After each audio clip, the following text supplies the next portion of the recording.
Photovoltaic keyboard. A photovoltaic keyboard is a wireless computer keyboard.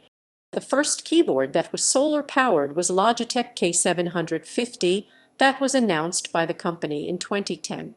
In 2018, Microsoft filed a patent describing how solar panels could be used to extend battery life for Microsoft's Surface Pro. Logitech K750. The Logitech K750 has a set of photovoltaic cells on the top edge, charges from any light source including sunlight, and under a standard bulb, can work up to 3 months in total darkness, and includes software to display battery charging status. It is a full-sized keyboard, including the usual movement keys and numpad section on the right side, with low-profile keys much like a laptop. There are 2 models, compatible with Windows or Macintosh operating systems.